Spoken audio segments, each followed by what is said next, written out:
Horror कहानियां थी। रहस्यमयी गर्भ। 60 वर्ष की उर्मिला शहर के बाहरी हिस्से में अपने छोटे से घर में अकेली रहा करती थी। एक रात शहर में बहुत जोर का तूफान आया। जोर जोर से हवाएं और आंधी तूफान के साथ तेज बारिश होने लगी। उन आवाजों को सुनकर कोई भी घबरा जाता, लेकिन उर्मिला घर के सारे खिड़की दरवाजे बंद कर गहरी नींद में सो रही थी। रात के लगभग 12 बजे होंगे कि किसी ने उर्मिला के घर का दरवाजा खटखटाया। दरवाजे के खटखटाने की आवाज सुनकर उर्मिला की नींद खुलती है। आखिर इतनी रात को कौन आया होगा? उर्मिला जाकर दरवाजा खोलती है तो सामने लगभग 26 साल की बेहद सुंदर लड़की को खड़ा देख हैरान रह जाती है।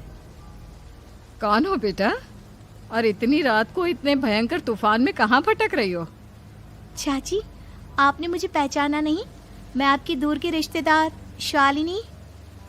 अरे हाँ, बचपन में तुझे देखा था। इतनी जवान हो गई है, कैसे पहचान में आती? लेकिन तू यहाँ क्या कर रही है, और वो भी ऐसी अंधेरी तूफान भरी रात में? उर्मिला की बात सुनते ही शालिनी की आंखों से आंसू बहने लगे। वो फूट फूट कर रोने लगी। ये देखकर उर्मिला को कुछ समझ में नहीं आया और उसने शालिनी का हाथ पकड़कर घर के अंदर आने के लिए कहा। जैसे ही शालिनी घर के अंदर रोशनी में आई, उर्मिला की नजर उसके पेट की तरफ गई, जिसे देखकर ये साफ पता चल रहा था कि वो प्रेग्नेंट है। अरे, तू तो पेट से है। ऐसी हालत में इतने भयंकर तूफान में आधी रात को बाहर भटक रही है। आखिर बात क्या है बेटा, मुझे सब कुछ साफ साफ बता। क्या बताऊं चाची, ये सब जिसकी वजह से हुआ है उसके बारे में बताने में भी मुझे शर्म आती है। मैंने घर वालों की मर्जी के खिलाफ जाकर एक लड़के से शादी कर ली थी, पर वो शादी के 1 महीने बाद ही मुझे छोड़कर चला गया। छोड़कर चला गया का क्या मतलब? क्या उसके साथ कोई हादसा हो गया? नहीं, उसे कोई दूसरी लड़की पसंद आ गई और मेरी प्रेगनेंसी की खबर सुनते ही उसने मुझे बेसहारा छोड़ दिया। उसके बाद मैं अपने घर गई, लेकिन माँ पापा ने मुझे घर में कदम तक नहीं रखने दिया। तभी मुझे आपकी याद आई। कोई बात नहीं, कोई बात नहीं, तुमने यहाँ आकर अच्छा ही किया। एक काम करो, तुम आराम करो। वैसे भी ऐसी हालत में इतना घूमना फिरना और इस तरह आधी रात को बाहर भटकना ठीक नहीं होता। प्रेग्नेंट औरत को आधी रात को घर से बाहर नहीं निकलना चाहिए। बुरी आत्माएं उस पर अपना असर दिखा सकती है। और इतना कहकर उर्मिला ने शालिनी को एक दूसरे कमरे में जाकर आराम करने के लिए कहा। लेकिन जैसे ही शालिनी अपने कमरे में जाने लगी, अचानक से उर्मिला ने उसे रोक लिया। एक बात बताओ बेटा, तुम्हारा कौन सा महीना चल रहा है? पेट देखकर तो लगता है कि लगभग 6 महीने पूरे हो गए होंगे। उर्मिला की बात सुनकर शालिनी के होठों पर मुस्कुराहट आ गई। चाची जी, अभी सिर्फ 1 ही महीना हुआ है। शालिनी की बात सुन उर्मिला दंग रह गई। उसे समझ में नहीं आ रहा था कि प्रेगनेंसी के पहले ही महीने में शालिनी की हालत ऐसी क्यों थी। लेकिन फिर उसने बात को नजरअंदाज कर शालिनी को आराम करने के लिए कहा और खुद भी कमरे में जाकर सो गई। अभी कुछ ही घंटे बीते थे कि अचानक से एक बच्चे के बड़े ही अजीबोगरीब बेढंगे तरीके से रोने की आवाजें उर्मिला के घर में गूंजने लगी। उन आवाजों को सुनकर उर्मिला की नींद फिर से खुलती है। ये अचानक बच्चे के रोने की आवाज कहां से आने लगी? उसने उठकर चारों तरफ देखा, पर वहां उसे कोई नजर नहीं आया। उर्मिला घबराते हुए शालिनी के कमरे में गई तो वहां उसे कमरे की दीवार पर एक बेहद खौफनाक साया नजर आया, जिसे देखकर उर्मिला बुरी तरह से घबरा गई। आखिर ये सब क्या हो रहा है? शालिनी, शालिनी उठो! उसने जोर जोर से आवाज देकर शालिनी को जगाने की कोशिश की, लेकिन ऐसा लग रहा था जैसे उसकी आवाज शालिनी तक पहुंच ही नहीं रही थी। कमरे की दीवार पर एक बहुत बड़ा और बेहद डरावने दिखने वाले इंसान का साया और एक बच्चे के अजीबोगरीब ढंग से रोने और चीखने की आवाजें अब उर्मिला को ज्यादा डराने लगी थी। उर्मिला को शालिनी की चिंता सताने लगी और उसने पूरी ताकत के साथ चीखकर शालिनी को आवाज लगाई, शालिनी! तभी अचानक सब कुछ एकदम पहले जैसा हो जाता है और उर्मिला की आवाज सुनकर शालिनी की नींद खुलती है। क्या हुआ चाची, आप इतनी तेज क्यों चिल्ला रही हैं? अब ठीक तो है ना? अभी अभी मैंने तुम्हारे कमरे में कुछ अजीब सा देखा। तुम ठीक हो ना शालिनी? मुझे यहाँ एक बच्चे के रोने की आवाज़ें आ रही थी। लगता है आपको मेरी कुछ ज़्यादा ही चिंता हो गई है। आपने मेरी प्रेगनेंसी के बारे में कुछ ज़्यादा ही सोच लिया होगा। मैं एकदम ठीक हूँ, आप आराम से सो जाइए। इतना कहकर शालिनी ने उर्मिला को फिर से अपने कमरे में जाने के लिए कहा और खुद भी जाकर सो गई। पर अब उर्मिला की आंखों से नींद गायब हो चुकी थी। अगली सुबह जब शालिनी उठी तो वो सीधा उर्मिला के पास आई। गुड मॉर्निंग चाची। तभी अचानक उर्मिला की नजर शालिनी के पेट पर पड़ती है, जिस पर नीले रंग से एक अजीब सी आकृति नजर आ रही थी। शालिनी, ये तुम्हारे पेट को क्या हुआ? मैंने इतनी औरतों को देखा है, ऐसा तो किसी के साथ नहीं होता। शालिनी ने जैसे ही अपने पेट की तरफ देखा तो उसे वहां कुछ भी नजर नहीं आया। चाची कुछ भी तो नहीं है, सब कुछ एकदम नॉर्मल है। आपको क्या अजीब लग रहा है? इससे पहले कि उर्मिला उसके सवाल का कोई जवाब देती, अचानक से शालिनी के पेट में जोर जोर से दर्द होने लगा। वो बुरी तरह दर्द से तड़पने लगी। चाची, चाची। ये सब देखकर उर्मिला बहुत घबरा गई। उसने धीरे धीरे शालिनी के पेट को सहलाना शुरू किया, लेकिन शालिनी का दर्द कम नहीं हुआ। उर्मिला जाकर रसोई से पानी का गिलास लेकर आई और शालिनी को पानी पिलाने की कोशिश करने लगी। ले बेटा, पानी पी ले, तुझे आराम मिलेगा। ले ले। नहीं चाची, मुझे बहुत तेज दर्द हो रहा है। अरे थोड़ा पी ले बेटा। जैसे ही उर्मिला ने शालिनी को पानी पिलाया, उसने देखा कि गिलास में बचा पानी का रंग नीला पड़ गया और शालिनी की आंखें अजीब हो गई। उसके पेट पर बच्चे का एक डरावना चेहरा नजर आने लगा। ये सब देखकर उर्मिला की डर से हालत खराब होने लगी, पर तभी शालिनी का दर्द ठीक हो गया। बेटी, अभी तुम्हारा दर्द ठीक है तो ऐसा करो, तुम थोड़ी देर आराम कर लो। शालिनी को आराम करने के लिए कहकर उर्मिला तेज कदमों से चलकर घर से बाहर निकल जाती है और पास ही रहने वाली एक औरत कालिंदी के पास पहुंचती है। अरे उर्मिला बहन, बड़े दिनों बाद दिखाई दी, क्या हुआ? बहुत घबराई हुई सी लग रही हो, सब ठीक तो है ना? क्या बताओ कालिंदी बहन, मेरी एक दूर की रिश्तेदार आई हुई है। वो पेट से है और उसके साथ ना अजीब अजीब चीजें हो रही है। अब उर्मिला सारी बात कालिंदी को बताती है, जिसे सुनने के बाद काले जादू और तंत्र विद्या की माहिर कालिंदी एक ताबीज बनाकर उसे देती है।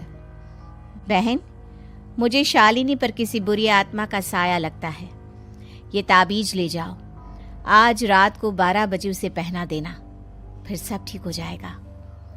उर्मिला ताबीज लेकर घर वापस आती है और अब आधी रात के होने का इंतजार करने लगती है।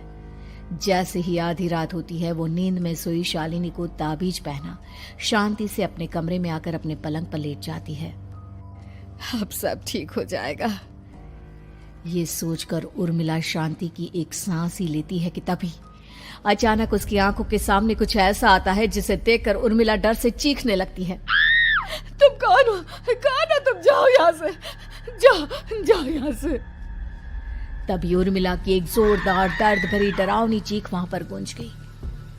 उर्मिला की आंखों के सामने एक बच्चा खड़ा हुआ था, जिसका पूरा शरीर किसी बूढ़े की तरह नजर आता था, लेकिन मुंह किसी नवजात बच्चे की तरह था।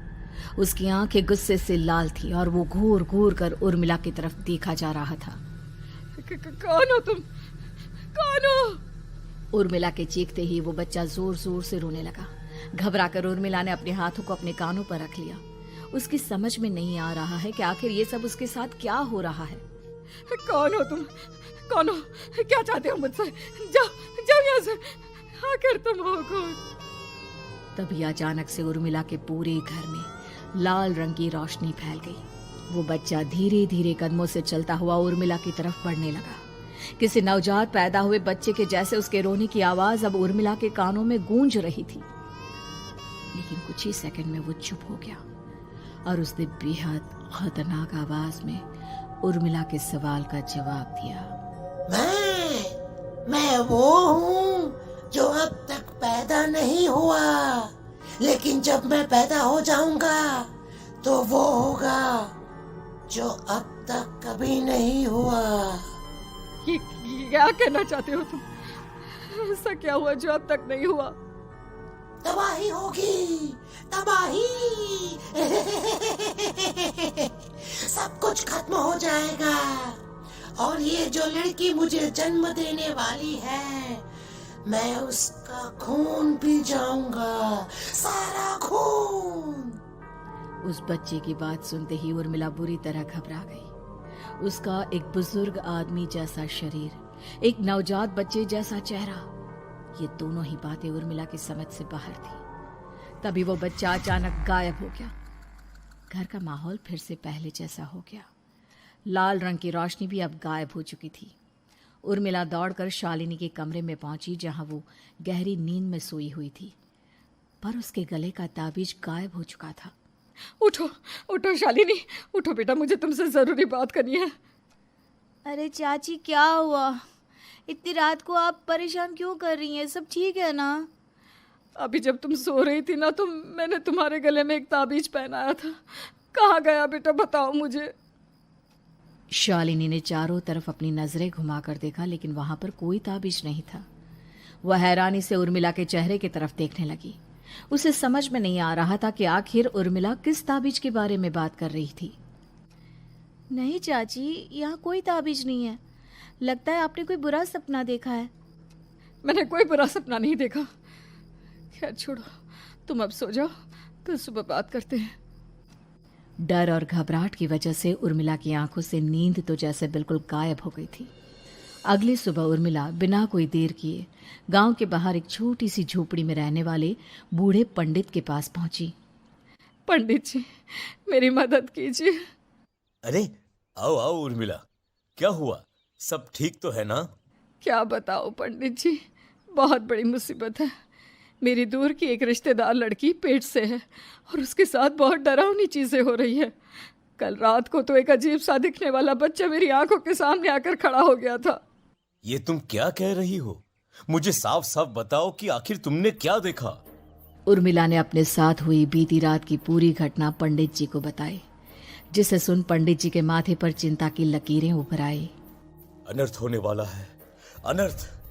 बरसों पहले भी उस हैवान ने एक लड़की के पेट से जन्म लिया था और उसके बाद उस शहर को पूरी तरह से तबाह कर दिया। कैसी विपदा पंडित जी, कैसे बात कर रहे हैं आप? बताइए मुझे, और इसका उपाय क्या है? इसका उपाय तो है, लेकिन बहुत कठिन है। हो सकता है कि उस उपाय को करने के दौरान तुम्हारी जान भी चली जाए। मुझे मेरी जान की कोई परवाह नहीं, पर आप जिस तबाही के बारे में बात कर रहे हैं, बस वो नहीं होनी चाहिए। लाखों लोगों की जान बचाने के लिए मैं कुछ भी करूंगी। तो ठीक है, मेरी बात ध्यान से सुनो। बरसों पहले एक भयानक तांत्रिक ने अपनी तंत्र क्रिया के जरिए एक मासूम लड़की के साथ रिश्ता बनाकर उसके पेट से जन्म लिया था। इस तरह से वो अपने जैसे लोगों की संख्या इस दुनिया में बढ़ाना चाहता था।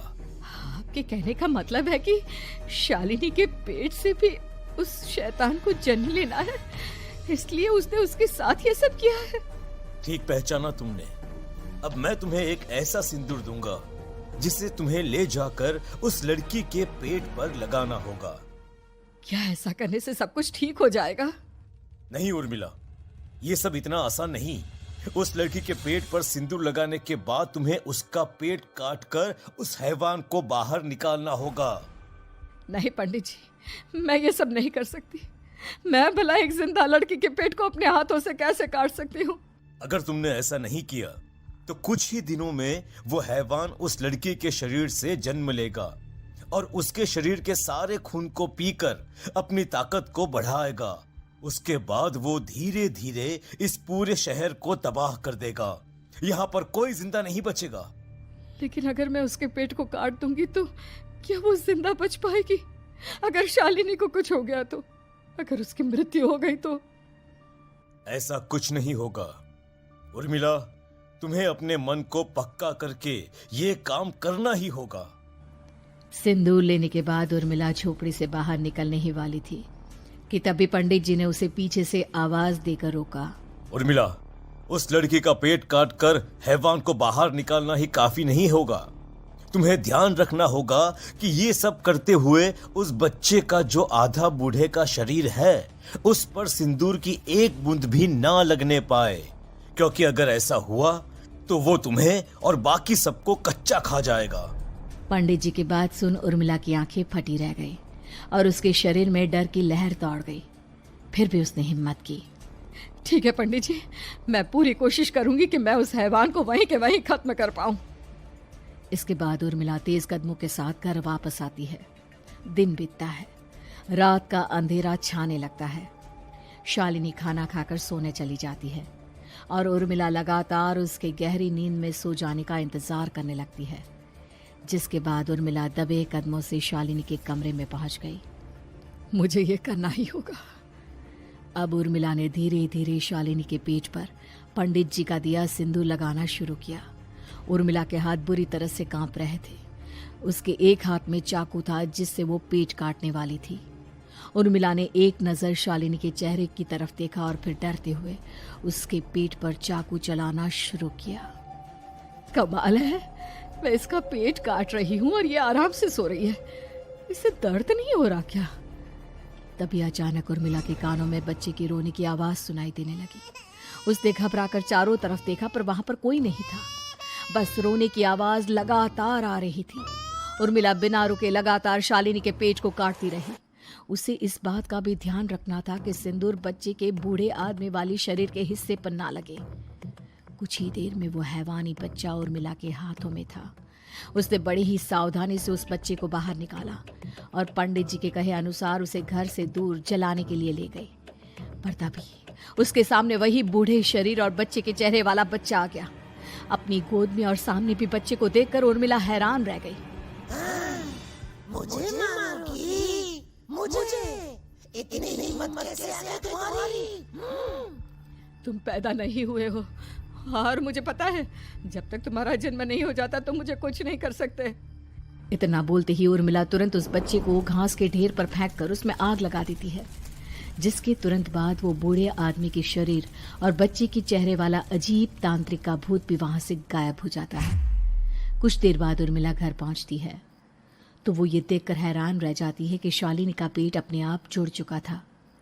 शुक्र है भगवान का और उन पंडित जी का, अब सब ठीक हो जाएगा। सुबह शालिनी सोकर उठती है तो अपना पेट देख बुरी तरह घबरा जाती है। चाची, चाची ये सब क्या हो गया? मेरा पेट अचानक कम कैसे हो गया? मेरा बच्चा कहाँ गया चाची? बेटी, वो बच्चा नहीं, एक खतरनाक तांत्रिक था जो तुम्हारी कोख से जन्म लेकर सबको मार देना चाहता था। वो पैदा होते ही तुम्हारी जान भी ले लेता, इसलिए मैंने पंडित जी के बताए उपाय से उसका खात्मा कर दिया है। अब सब ठीक है। शालिनी को उर्मिला की बात समझ में नहीं आती, जिसके बाद शालिनी को पूरी बात उर्मिला आराम से समझाती है। अब वो दोनों ही भगवान का शुक्र अदा करती हैं और एक साथ रहने लगती हैं।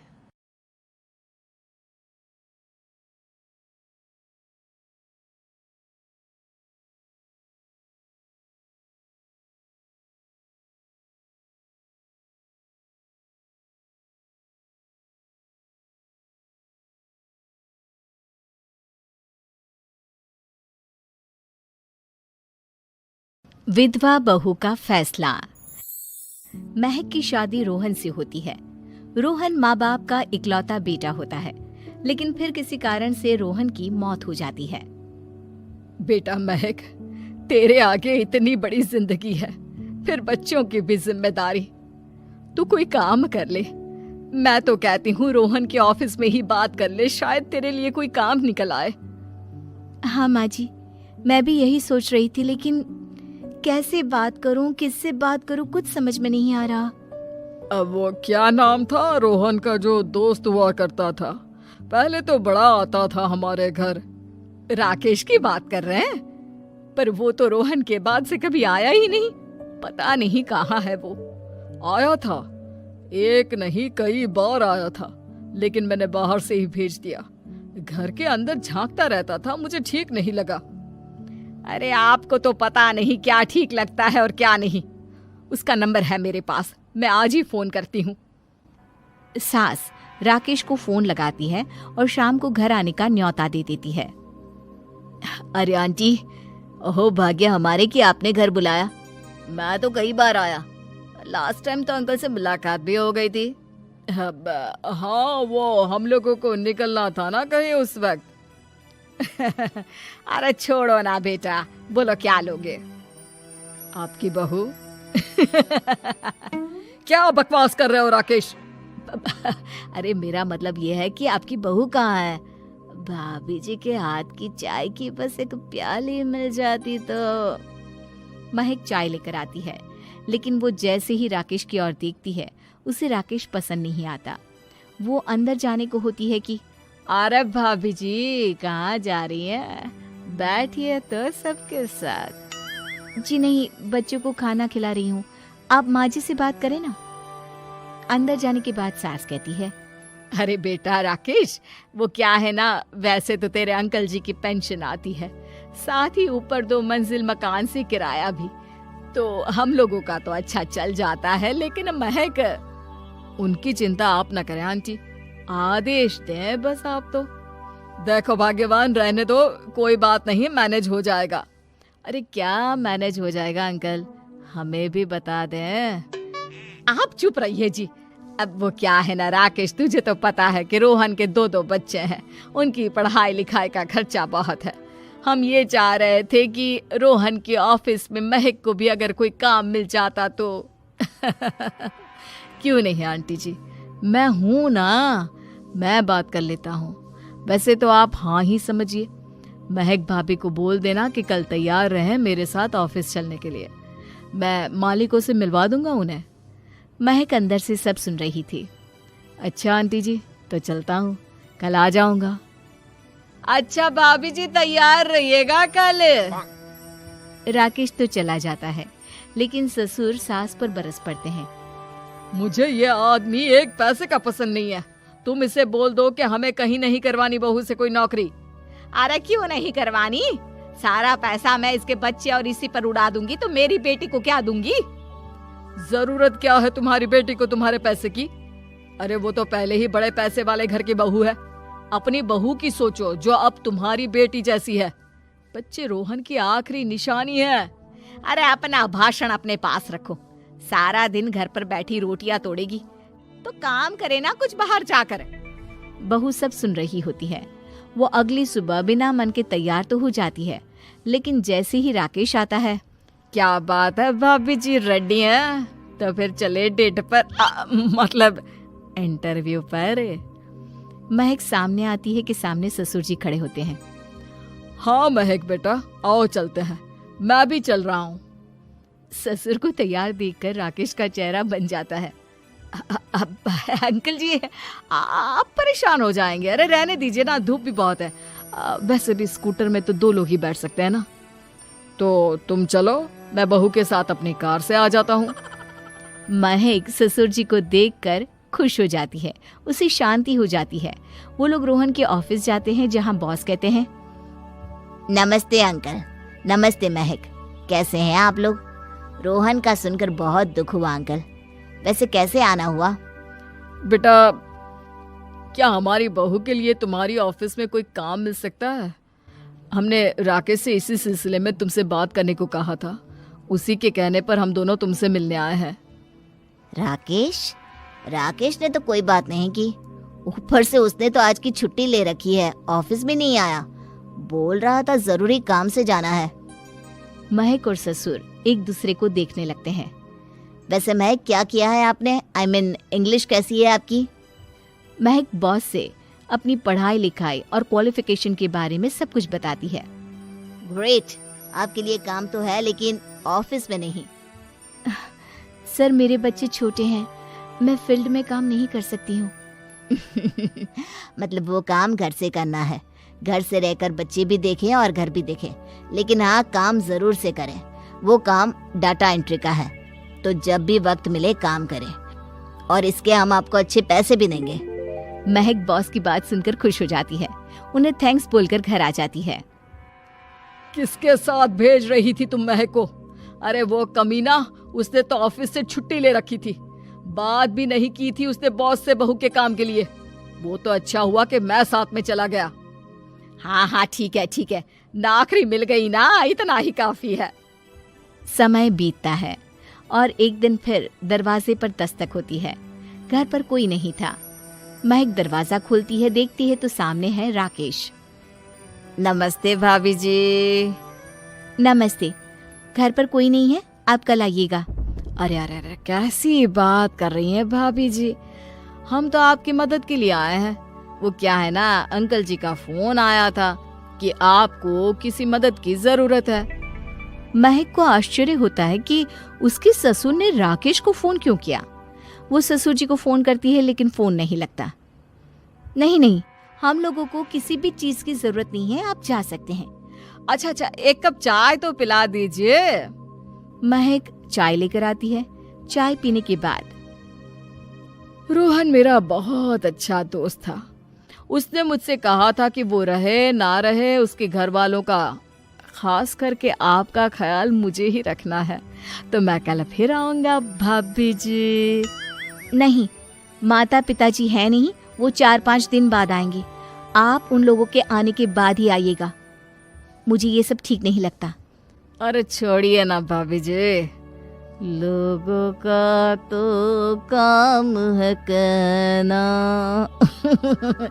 मेरा मतलब है वो तो बोलते ही रहेंगे। आता हूँ मैं कल। महक को अब गुस्सा आ जाता है। हमेशा शांत और मधुर बोलने वाली महक पहली बार जिंदगी में फैसला लेती है और फैसला होता है राकेश को सबक सिखाने का। बड़े बेशर्म हैं आप। किसने कहा आपको कि आप आए? अरे भैया, साफ साफ बोला ना कि नहीं जरूरत है किसी की मदद की। मैं अकेले सक्षम हूँ अपना घर संभालने के लिए। आज आखिरी बार बोल रही हूँ, इस घर की तरफ आंख उठाकर भी देखा ना तो देख लेना, वरना पुलिस के हवाले कर दूंगी। निकलो यहाँ से या धक्के मार कर निकालूं। पुलिस का नाम सुनते ही राकेश वहां से 9-2-11 हो जाता है और महक को अपने फैसले पर गर्व होता है।